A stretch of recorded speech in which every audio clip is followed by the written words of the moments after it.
السلام علیکم ورحمۃ اللہ وبرکاتہ مغفرہ۔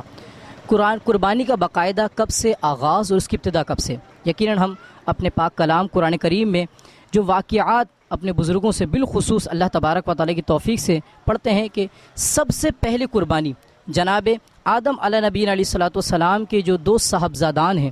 یعنی کہ حابیل اور قابیل، کسی مسئلے پر ان میں نزاع کا معاملہ ہوا تو انہوں نے اللہ کی بارگاہ کی طرف سے حکم ارشاد ہوا کہ اللہ تبارک و تعالیٰ تمہارے صاحبزادوں کو حکم دیتا ہے کہ اپنی اپنی قربانیاں اللہ کی بارگاہ میں پیش کریں۔ تو جب دونوں نے اللہ کی بارگاہ میں قربانی پیش کی تو جس کی قربانی کو اللہ نے مقبول فرمائے وہ اللہ کے نبی کے سب سے خوبصورت صاحبزادے اور بڑے ہی دل آویز آپ یہ کہہ سکتے ہیں ان کے فرما بردار حضرت حابیل علیہ السلام، ان کی قربانی کو اللہ نے قبول فرما۔ باقاعدہ اگر نوع انسانی کی ابتدا سے دیکھیں تو آدم علیہ الصلوۃ والسلام کے جو صاحبزادے حابیل، انہوں نے اللہ کی بارگاہ میں ایک مینڈا ذبح کیا۔ وہاں سے اگر دیکھیں تو ابتدائے دنیا سے قربانی کا سلسلہ آغاز ہو جاتا ہے۔ لیکن ہم تک جو قربانی ہم جو کرتے ہیں، فریضہ ادا کرتے ہیں، نفل قربانی کرتے ہیں، واجب ادا کرتے ہیں، تو صحابہ کرام علیہ مردوان کے بارے میں کہا جاتا ہے، صحابہ کرام علیہ مردوان نے نبی کریم صلی اللہ تعالیٰ علیہ وآلہ وسلم سے عرض کیا، رسول اللہ صلی اللہ تعالیٰ علیہ وسلم ما هذه الاضاحی، یہ قربانیاں کیا ہیں؟ تو حضور جان عالم صلی اللہ تعالیٰ علیہ وسلم نے ارشاد فرمایا، سنت ابیکم ابراہیم علیہ السلام، یہ تمہارے باپ حضرت ابراہیم علیہ السلام کی سنت مبارکہ ہے۔ تو صحابہ کرام علیہ مردوان عرض کیا، رسول اللہ صلی اللہ علیہ وسلم اس قربانی میں ہمارے لیے کیا ہے؟ تو اللہ کے محبوب علیہ السلام نے فرمایا، اس کے ہر بال میں اللہ تبارک و تعالیٰ نے تمہارے لیے ایک نیکی رکھی ہے۔ صحابہ کرام نے عرض کیا، رسول اللہ اور اون کا کیا حکم ہے؟ تو فرمایا، اس کے ہر اون میں بھی تمہارے لیے نیکی رکھی گئی ہے۔ باقاعدہ اس کا آغاز تو جناب ابراہیم علیہ السلام کی جو قربانی ہے جب وہ اپنے بیٹے کو لے کر جاتے ہیں، اس کا مختصر واقعہ یہ ہے، تفسیر ساوی کے اندر اس کو نقل کیا گیا ہے کہ یوم ترویہ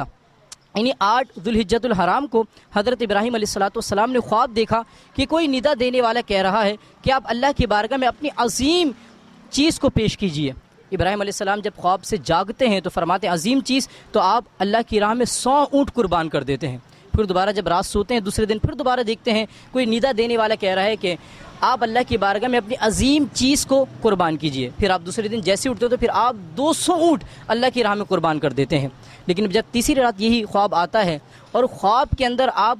اصل حقیقت قربانی یعنی کہ اپنے بیٹے کی صاحبزادی جو اللہ کی طرف سے آپ کو حکم دیا گیا تھا بطور آزمائش، جب سمجھ جاتے ہیں کہ اللہ تبارک و تعالیٰ آپ کے صاحبزادے کو اللہ کی بارگاہ میں قربان کرنے کا حکم ارشاد فرما رہا ہے، تو آپ جاگتے ہیں،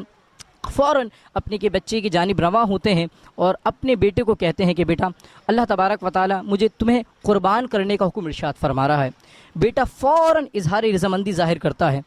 آپ اپنے بیٹے کو وادی منیا میں لے کر چلے جاتے ہیں اور چہرے کے بل، ماتھے کے بل لٹھا دیتے ہیں کہ کہیں محبت کی وجہ سے، شفقت کی وجہ سے کہیں ایسا نہ ہو اللہ رب العزت کا جو حکم ہے اس کے اندر کوئی لغزش واقع نہ ہو جائے۔ پھر فوراً اللہ کے حکم سے آپ بسم اللہ اللہ اکبر پڑھ کر جیسے ہی چھری ان کی گردن پر پھیرتے ہیں تو علماء فرماتے ہیں کہ گردن اور چھری کے درمیان میں ایک تانبے کی پلیٹ آ جاتی ہے۔ اگر آسان لفظوں میں کہیں تو بعض نے تو یہاں تک فرمایا کہ آپ نے چھری چلائی اور چھری چلی نہیں ہے، کیوں کہ جس طرح اللہ تبارک و تعالیٰ نے آپ کو قربانی کا حکم ارشاد اس رب نے چھری کو جو اس کے چلانے کا جو سلسلہ ہے اللہ نے موقوف فرما دیا تھا۔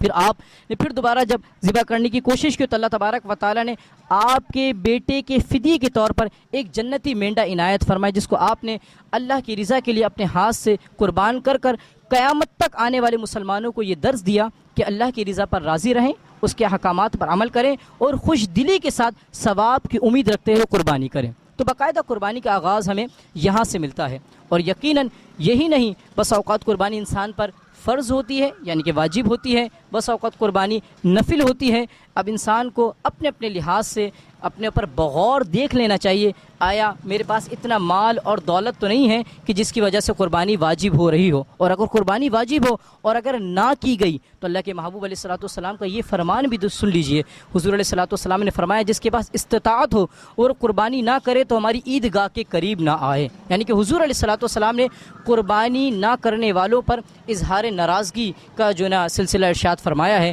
اللہ تبارک و تعالیٰ جن کو اللہ نے استطاعت دی ہے، جو کر رہے ہیں، جو لا چکے ہیں، جو لانے والے ہیں، اللہ تبارک و تعالیٰ ان کے لیے آسانیاں عطا فرمائے، اور جو قربانیاں یہ ان کو ہمارے لیے کل بروز قیامت آتش جہنم سے حجاب اور بخشش کا سامان بنائے۔ آمین بجاہ النبی الامین صلی اللہ تعالیٰ علیہ وآلہ وسلم۔